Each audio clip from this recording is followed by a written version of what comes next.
Hello interwebs and welcome to my channel. So for today's video, I want to do an interesting philosophical discussion about something that happened in the season finale of Star Trek Picard Season 1. So if you haven't seen Star Trek Picard Season 1 yet, make sure you stop this video, go watch it because it's wonderful, and then come back here and enjoy some engaging philosophical discussion. But that's your spoiler warning right up front. So the question that I want to ask is Picard, who has now been transferred from his body after he died into a synthetic body, still the Jean-Luc Picard that we have been following for several years? Or by putting him in that synthetic body, is he someone or something different? Is it actually Picard or a copy of him or a different version of him? So there are many different factors to consider philosophically when we look at this question. The first one is really we have to kind of look at how Picard was put into that synthetic body, because we don't really have a definitive answer on that, but it really kind of matters how that happens, because honestly, it's debatable whether he's directly copied or transferred into that new body. Because is he a copy based off of just images and data that we've found out about Picard throughout his whole life, just sort of plugged into this machine? Or was he did they plug something into his brain and just transfer like a wire cable into the synthetic body at some point? Now, we've seen this in a show called Caprica, which is the prequel series to Battlestar Galactica, and it's one of my favorite shows of all time, and it was sort of unfortunately canceled after only one season. So if you haven't watched Caprica and are a big Battlestar Galactica fan, I would highly recommend you go watch this. But in that show we saw that there was a girl who she basically took an algorithm and all the data that had been accumulated out about her throughout her life on social media and cameras and test scores, and she basically made a copy version of herself in a digital virtual world that was a separate entity from who she was, but was still her in a way, because it had been based off of all these algorithms, but they technically existed as two separate entities made from two separate things. They both thought of themselves as different people, despite the fact that they both reacted in very same ways. And a lot of that show was philosophically asking, are they the same person or are they not? Are they two different people? And then the girl, and this is in the pilot of the show, the girl dies. And the dad finds the copy and basically is trying to learn whether or not this is his daughter or not. So that's an interesting philosophical question. There's no real answer, like which version of them is real. And we actually kind of saw this in Star Trek The Next Generation with Thomas Riker versus William Riker, where basically William Riker beamed up from a planet, but a copy of him in the transporter was left on the surface. And both of them went their separate ways and had different lives. And so we got William Riker and Thomas Riker, who basically we found Thomas Riker years later, and Thomas Riker went on to join the McKee, and they both had different lives. But essentially, from the point where they split, they are the same exact person. So which version of Riker is more valid? They're, up until a certain point, they were both the same person, but have had obviously diverging viewpoints and lives after that specific turning point because of what's happened to them afterwards. But both are still validly William T. Riker. So the question here is, would Picard also, this synthetic Picard, even though he may be different, is he still a valid version of Picard? Now, that's not one I can really answer, but there are other philosophical questions that kind of dive into this. And going more back into how his body was transferred, let's go back a little bit and ask whether or not he's valid or not as Picard, but going back to how he was transferred into this body. Well, if he was transferred his consciousness into this body, it also matters at what point he was transferred, because, was he transferred after or before his death? Now, we do get the moment in the line in the episode where Data says to Picard, I do remember dying. So we basically know that his consciousness had been gone all the way up until that point. But what if his consciousness had been transferred just a few seconds before his death? Does that mean that the Picard that lived a few seconds longer in, real life, is that one the real Picard that had died? Or is this Picard, and has his soul gone on to heaven, or whatever happens, or nothing happens, and this Picard is just a copy of him because he's just been transferred out at that point, like a copy and paste file, again, like William T. Riker? But kind of getting around that copy idea, there is an idea going around of how do we solve this problem of the person dying, the person that is in our physical body being transferred into a computer? How could we get that to happen where the person being brought into the computer is still that same person? And one idea that's been postulated around, I forget the name of it, is that we kind of do it piecemeal, that you connect your brain to a computer essentially, and we copy part of your brain function into the computer, so that, you're using 75% of your brain, your actual physical brain, and then 25% the computer.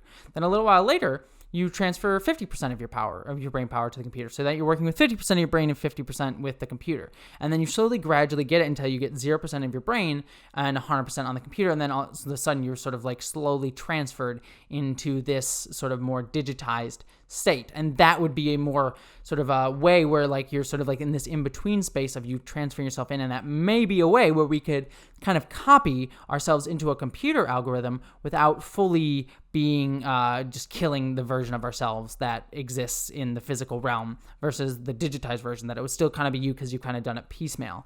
Now, I don't know, like that gets into the ship of Theseus argument, basically where like if you have a ship and then change every piece of it board by board, splinter by splinter and so that no part of the original remains, is it the same ship? And that's kind of the question being asked here. If you change it piece by piece, is it the same thing that you started with or not? Again, this is just philosophy. There's no specific answer that you can definitively give here. So those are sort of the questions around the idea of, is Picard, this synthetic Picard, still the same Picard? Is he him or is he a copy? And again, there's no real answer. Surely the writers of the show want us to kind of believe that it's the same Picard, that he has just been transferred into synthetic body and it's 100% completely him.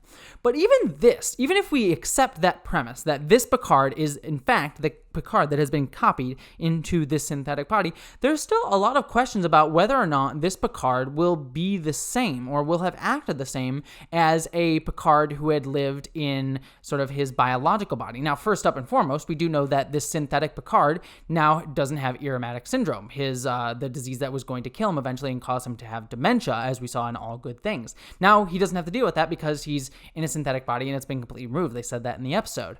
So does that mean because he won't go through the dementia, because he won't have to deal with those things, as sad as that would have been, does that make him less of himself? That the like things that he would have had to deal with the irritmatic syndrome make him less of himself? And also that gets into this thing of our consciousness, how we act in the world is informed a lot by our body. Like the way my body feels and the way my body interacts with the world affects my mood, affects how I feel. Like I have some weight issues and body issues that I kind of connect with. And so when I feel bloated, when I feel like I've eaten too much food, I kind of get really mentally off. I kind of beat myself up a lot with that problem. But if I was in a synthetic body that didn't have to deal with those things, would I still be the same me if I didn't have those like same mental quirks or tics? Also, by the way, there's a ice cream truck outside my window, so if you hear that on the mic, I apologize. It'll be a nice little background music for this video. Suffice it to say, like that's an interesting question. Is Picard in a synthetic body a completely different version of himself just by the nature of the fact that his body won't act the same way? So I actually paused the recording for a minute there because the ice cream truck was just really, really loud, and it still kind of is. I hope you don't hear it on the mic, but it's just like, it's the same sound over and over again. It's kind of driving me crazy, but I gotta keep going because it's been sitting there for 10 minutes between these takes. So let's just keep going, and hopefully the ice cream truck doesn't drive me insane with its music. Anyway, so along the same lines as the body issue, we also have to think a little bit about memory as well, because human memory is not a perfect one-to-one. The way we remember something is not exactly how it happens. A lot of things influence our memory, basically how much time has happened between the events, how many times that we've recalled that event, our emotions that happen when we recall that event, how we feel about it as time changes and time goes by, how our mind may have degraded over time with our memories. And on top of that, though, our memories also inform who we are in many ways, shapes, or forms. I mean, a lot of our like trauma, a lot of our PTSD, a lot of our bodily reactions comes from our memories. A lot of like how we think about things, how we are informed about things comes from our memories. So now that Picard is in a synthetic body, does that mean his memory is now a perfect memory? Does he have perfect recall of every event? I mean, ideally, if he's in a synthetic body, he could instantly recall anything because he'll have perfect memory recall. Does that change who Picard is now because he can instantly recall every piece of memory? And again, going back to his potential dementia, his memory was being affected, especially at the end of his life. So is he now different? Is he now a changed person by being in a synthetic body? The final question wrapped up in this as well is, is now this version of Picard defined by algorithms? Is he defined by his programming as a synthetic? Now, we know, for example, with Soji and Dodge, a lot of who they were, a lot of like their personality was programmed by Maddox. We saw this specifically in like her dream state in the episode The Impossible Box, Soji's dream state, that Narek was trying to use. Narek theorized that Soji's dreams were ways for her to remember how to get back to her home planet. It was sort of like recall coded into her memory, and that was clearly put there by Maddox himself. Why would he program a synthetic to dream, is what Narek asks. So in that same vein, is this Picard, this version of him, just algorithms that are working out a Picard algorithm that they've kind of based themselves on? And does that limit who Picard is? Because humanity isn't based just on algorithms, or are we? See, this gets to another question that is actually being explored in a wonderful TV show that I highly recommend all of you watch called Devs, which is a show about free will and do we have free will, or is all of humanity just basically running on algorithms? And actually thinking about it, Westworld is kind of playing out that same idea as well. Westworld Season 2 and Season 3 are kind of playing out this idea of like, really, if we had enough data on people, we could program an algorithm to just determine what people are going to do. So really, is this Picard algorithm really just Picard distilled, or is it limiting who Picard is because he couldn't break out of that algorithm in any way, shape, or form, or is he defined by it? And even in the actual fiction of Star Trek, we learned in the Star Trek in the Next Generation that there was an alien race that actually created all humanoid life in the galaxy. So in a way, we definitely know that there are creators in Star Trek, and maybe they built their like humanoid creator thing on some sort of algorithm and some sort of way to program out humanity. And would this synthetic body of Picard's be sophisticated enough to really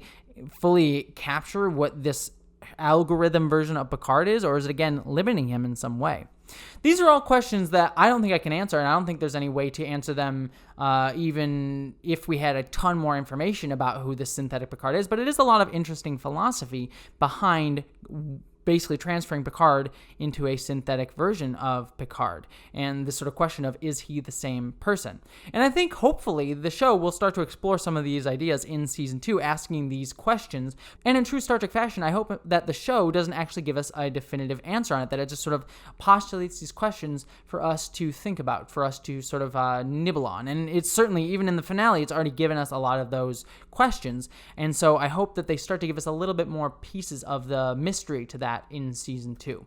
But what do you think? Is the Picard that has been transferred from this biological body into a synthetic body still Picard? Or do you think that he's something else, that it's a different version of Picard? I'd love to hear all your thoughts down in the comments below. And also, if you like this discussion and want more discussion about Star Trek, geek topics, and other things like that, please consider giving my channel a subscribe, and don't forget to hit the bell and the thumbs up as well. And if you want to help make these videos even better, consider giving some help over on my Patreon page, where you can get some cool perks, as well as support this channel and help me during this sort of more financially worrying economic time. It would really mean a lot to me. But regardless if you subscribe or give to my Patreon, I'm just glad that you stopped by, and I hope that you, as always, live long and prosper.